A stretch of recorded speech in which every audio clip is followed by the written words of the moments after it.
Morning, everybody, and happy Thanksgiving, one day early, or happy early travel day. And if you are traveling today, we know everywhere east of the Rockies, there really isn't too much going on. If you're going out west, it's a different story. But just want to go over the models from last night.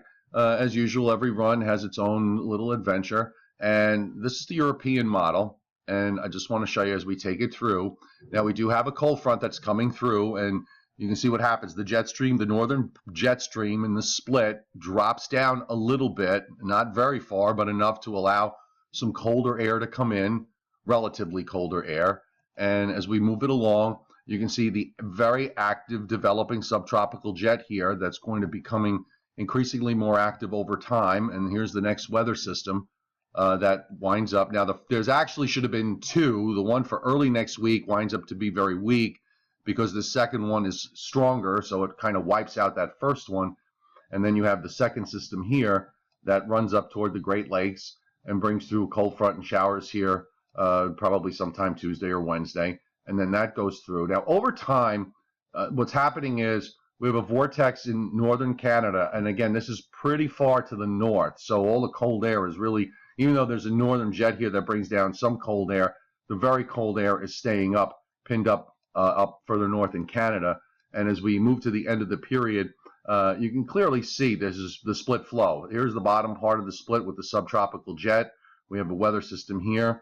Here's another one that's back out in the Rockies, and we have a stronger one that extends from the Gulf of Alaska southward, and then we have this northern jet. So again, the game for the next several weeks appears to be which jet stream is going to dominate.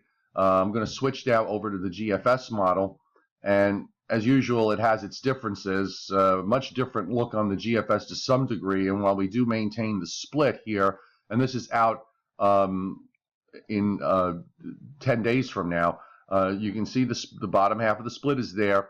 But notice the flow over Canada on the GFS is much warmer. That vortex, instead of being centered here on the European, is centered over Greenland, so the cold air is shifted eastward, and much of it just stays well north of the border, if you believe it, although it probably bleeds down to some degree at low levels. And then the GFS carries through a couple of systems, which when we get to the end of the period, it's not really all that impressive in terms of what comes through, but you still have one system after another. So it's probably just a matter of time before one of these systems coming in the subtropical jet becomes a serious weather maker in the east, and a lot of that's going to depend on the orientation here in the north.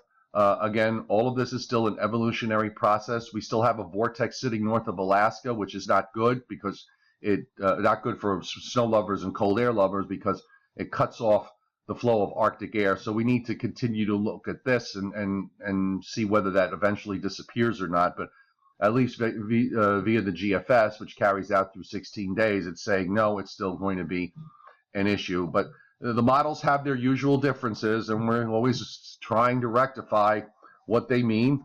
In the meantime, we'll see what the day runs do today. Have a safe travel day wherever you're going, and have a safe and wonderful Thanksgiving. Enjoy your family, enjoy your food. Just have a great day all the way around.